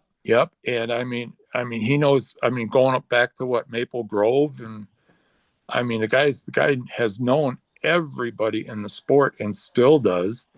Yeah. And I bumped into him a couple of times at Joliet or whatever, and he's talking to somebody, and I just, hi, Mike, and I keep going. He goes, no, wait. He finishes up with that person, and he actually comes over and has time to talk. That's the kind of guy Mike is. He's such a great ambassador for the sport that it's just incredible, And I think who's he working for now? Is he working for JCM? Yeah, that's what I thought. Yeah. So he's doing all the work for Ida and Alexa, right? Yeah. Yep. Absolutely. Yeah. Well, speaking of great ambassadors for the sport, Jeff Elliker, you are that. And we're so fortunate to have you as a friend. And thanks so much for coming on. This has been a blast. Let's Let's talk after Joliet. I'd love to get your impressions of that race and how it went. Absolutely, absolutely. And John, thank you so much again for everything that you've done and the stuff you're going to do for me in the future, because there's going to be some. And a shout out to Kay for giving me a phone call and getting me all prepped and all like that for this. And again, Bill, just the stuff that you do and you keeping the drag racing history going, and all your drag race, your drag list stuff and stuff. It's just amazing, and I go on it all the time to find out people that I knew and all like that. Now I'm gonna have to look into this 267 now, because I really thought 257 all this time. Oh, well, I hate to do it. If you find out it was 257, we'll make the change. But Yeah. Well, thank you no, so no, much, no, Jeff. no, no. I'll keep the lie going. That's That's what Broadway always said. He said, "Don't ever let a lie get in the good way of a story." So exactly right. that's what I live by. So I'll end it tonight, and you guys wrap up the show. And again, thank you so much for having me on. I can't tell you just how nice it is to be amongst friends and talk about the sport that we all love. Thank you so much. Ladies and gentlemen, the great Jeff Elliker. Have a great night. Thanks, guys. Thanks for tuning in. All right, so amazing. Let's say farewell to Jeff. That was great. We went over, but yay, because it was worth going over. Let's turn it over to JB. We added 30 minutes. That's okay. We're all big kids. We can stay up a little later. Let's turn it over to JB for this week's Racer of the Week and JB's take. John, take it away.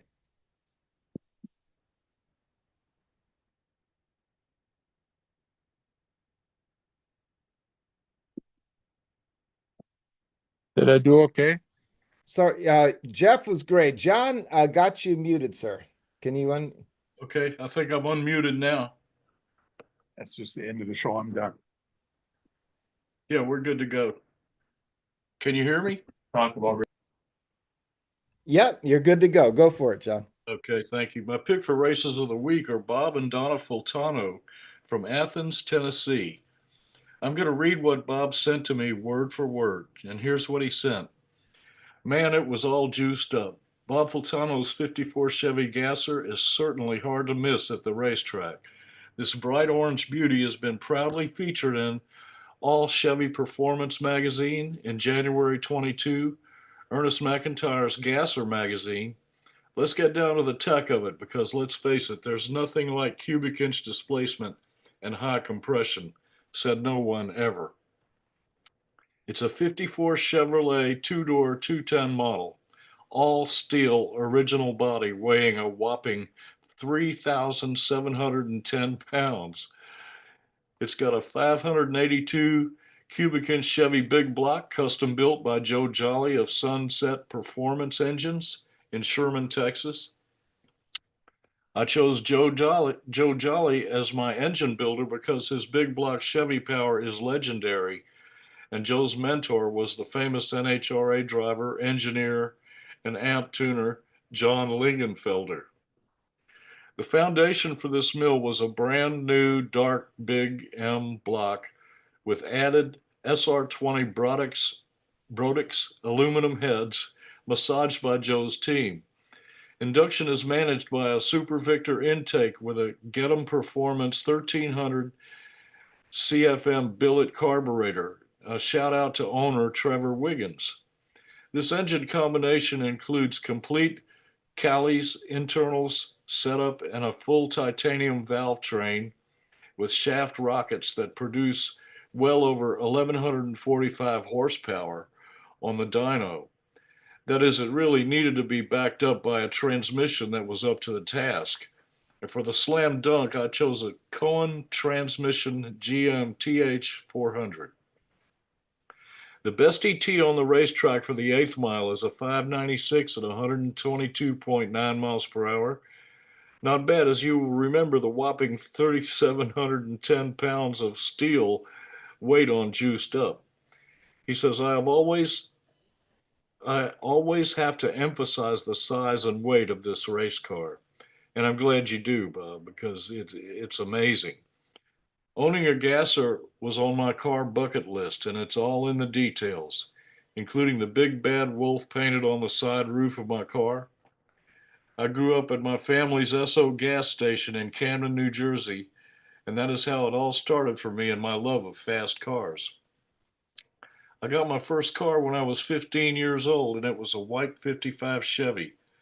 As a tribute to my Italian grandfather and aunt, godfather, there is a custom made sticker on the rear of the car which reads Burnouts dedicated to Fairview Esso, Camden, New Jersey, with a picture of the Esso mascot Oil Drop.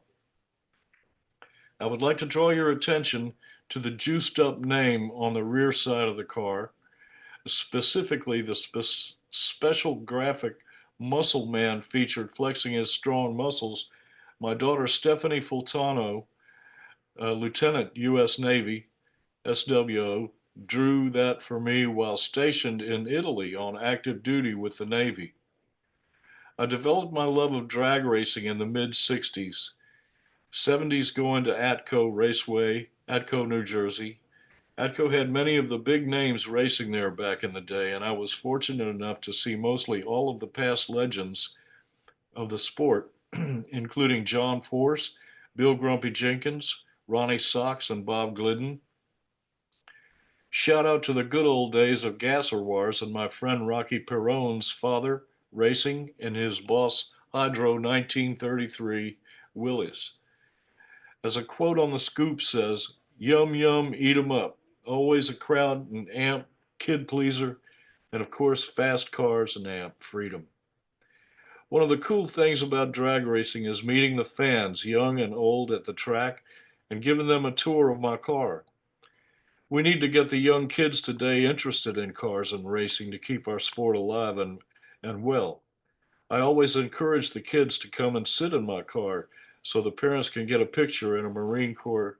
And as a Marine Corps veteran who proudly served our country for over 13 years with pride and distinction, I always give the youngsters a small American flag as a token of my appreciation for taking the time to say hello and enjoy some fast cars. Freedom at the racetrack. Moon eyes forever.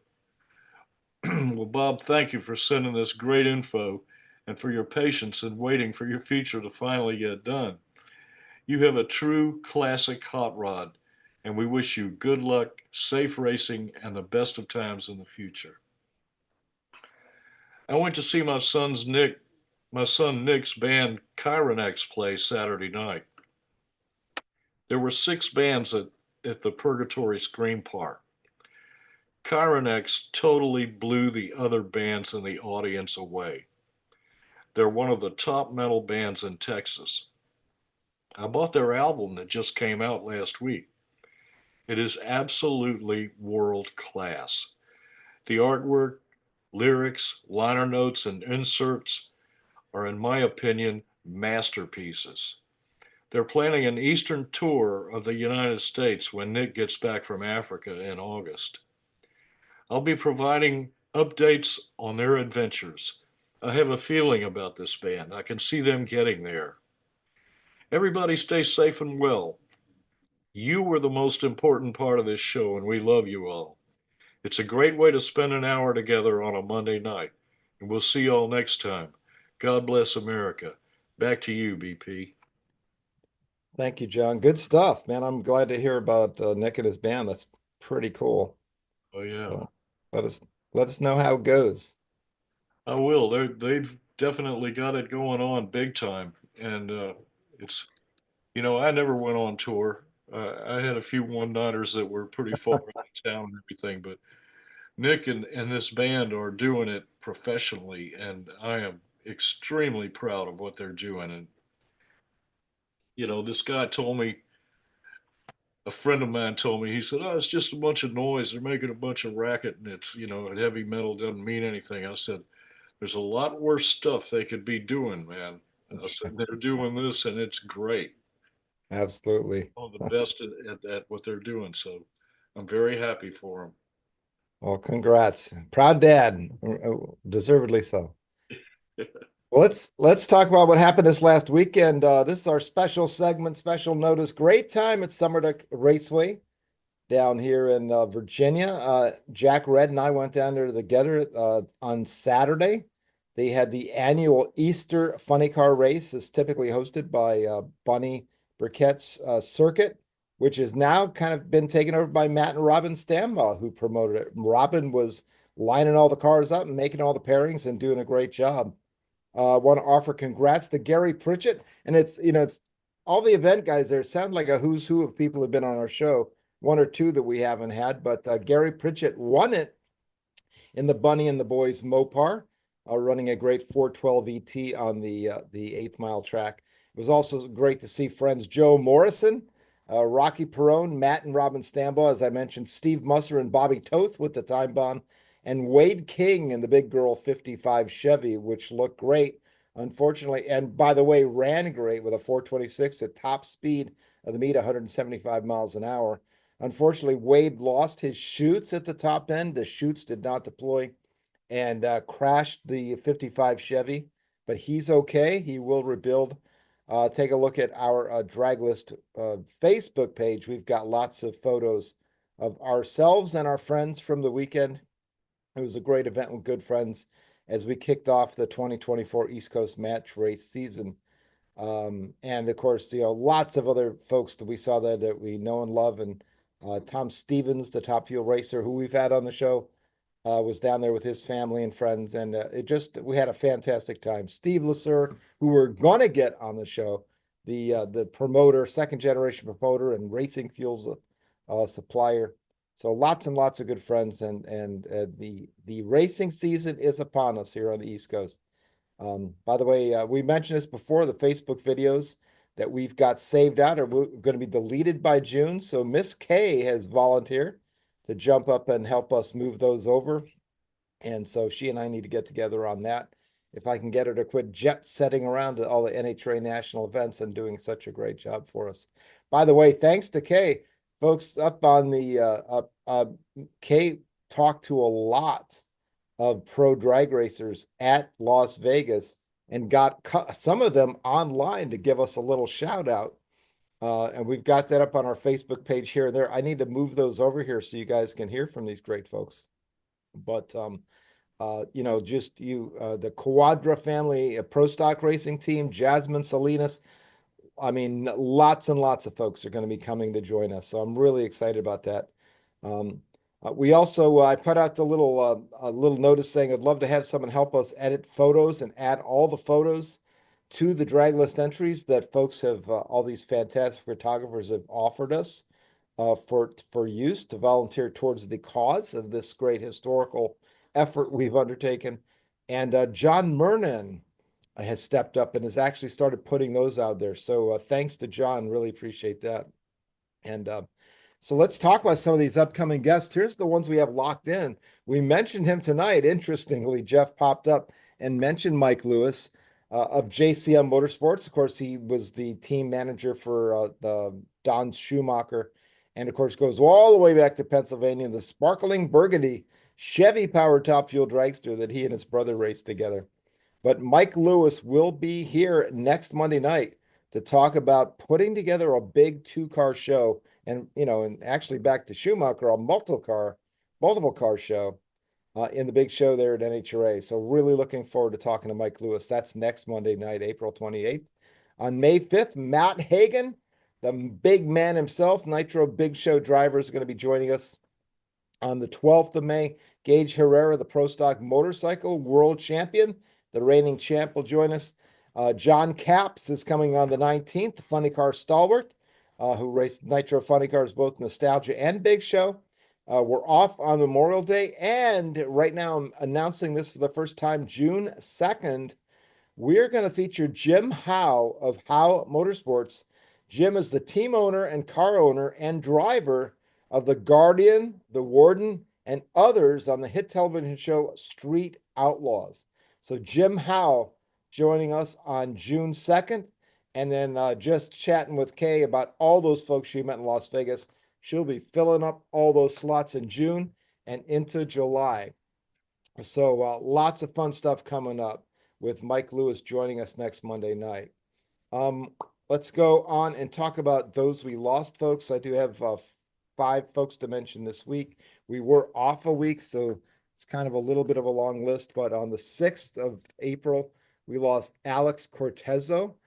Alex was a super stock Mopar driver, had the teacher's pet car, one of the modern challengers, real good guy.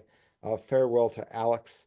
On the 9th of April, we lost Mike Bowen, who was a super stock Ford racer, passing away of cancer. Sorry to say, he raced a really good-looking Ford Maverick in super stock. On the 14th, one of the absolute legends of the sport has been talked about quite a lot up online, but Rich Guasco of the Pure Hell fuel altered and funny car teams passed away. And Rich is just a legend. So fortunate to know him over the years. He's one of the greatest emails I ever got was when he said, Bill, I think Draglist is pure hell. And I'm like, yes, that's what you want to hear if you're a drag racing fan. So Rich Guasco, we were able to see him at Irwindale. They had the recreation by the Kowalski family out of Pennsylvania of that great pure hell Dodge Dart funny car. And so just a pleasure to know these heroes as we were mentioning with Jeff tonight. But farewell to Rich Guasco of the Pure Hell team, who goes way, way back to the fuel alter days and into funny cars and was with us just until, on the track at Irwindale in late November of last year, and unfortunately passing away on the 14th. On the 18th, we lost another Superstock racer, Bill Freible Sr., a very well-regarded racer, and Brett Kepner putting up a note saying just farewell, Bill, apparently friends of Brett's. And he's, these time marches on, but farewell to our friends. And then we also got this this note from one of our own super crew here. Bill McCann, a motorcycle racer, actually died in an accident at Cecil County Dragway on Saturday, on the 19th. So really, really sorry about that. A great racer and a really nice guy. Our friend from Atco passed that on to us. We mentioned his name earlier tonight, but Bill McCann rather. So sorry to hear this, especially in an accident on a drag strip. And it's the only place that I'd heard about it. So thanks so much for the tip. And farewell to all these great racers. And thanks for the thrills over the years. And of course, condolences to their families and many, many friends. And so with that, John, any final thoughts from you on the show before we do our final wrap? Well, it was wonderful having Jeff Elliker with us tonight, and it worked out perfectly that he could make it this week, and he's got more information than I can really remember. From what he told us, it's just incredible that his knowledge of the sport and the racers and the people that are involved with it. It's an honor to know Jeff Elliker. Absolutely. He's the best. And I mean, I feel like we could have gone on another hour and a half. So, we'll just got to get him back on here after the Joliet race and find out who he talked to out there and kind of keep it going. Absolutely. I'm looking forward to it. All And right. Well, it's oh, real sorry, easy. go ahead. But doing artwork for Jeff and for his projects, he's very easy to work with. It's he's not demanding at all. He just completely enjoys what he's doing, and it works both ways. So I'm happy to know him, and I'm happy to help him with whatever projects he has, because I know it's good for him, it's good for the sport, and it's good for Draglist. Heck yeah. Speaking of which, we got to get some. I got to do some business cards for us, and we need to throw some of our own t-shirts and stuff together. We'll get that going. Right. All right. Sounds Well, thank you, sir, for everything you do. And let's do our final wrap, folks. We want to thank Jeff Elliker, who is awesome. So much fun to talk with. Thanks, of course, John Bachleman, my brother, Kay Turkelson, who has been burning up the charts, talking to folks and and literally doing lives on the mic at the track. And so thank you so much. Looking forward to working with you more. Rob McCabe has been tearing it up on Draglist. I didn't think there were that many top sportsmen and top dragsters out there, but he's putting them all in there. He's as crazy as Danny was. But I do the pros. After that, I'll do as many of the sportsmen as I can. But he's been working out. And by the way, he's been working very closely with Ohio Dave Oaks, who sends us so many great photos. And so we're not only doing the entries, getting the photos, they're working hard. I want to thank Mel Bashore for all the great 50s stuff, Ron Toombs for a lot of great 50s and 60s stuff, and also a lot of great edits. Ron Toombs is going through and finding anything that doesn't look right and making the adjustments. And of course, thanks forever to Danny White, the big man, who did it for us for so many years. Thanks to Jeff Gilder of Zeus Digital Marketing, Racers Reunion, and Wing Ding Media. Folks, you click the like little button down below, click the share, and if you click that little drag list icon down there, you can subscribe to the channel. Please do, and tell your friends. And then finally, and check in on draglist.com every day. We put up tidbits from here and there. And we've got some cool stuff up there right now for you guys to check out. And of course, we'll have the NHRA coverage from this weekend's race down at the Four Wides at Charlotte. So look out for that. Finally, let's just say farewell. And so we will see you next Monday night for the great Mike Lewis of JCM Motorsports. Until then, on behalf of John and Jeff and the rest of our gang, have an awesome week, everyone. Bye-bye.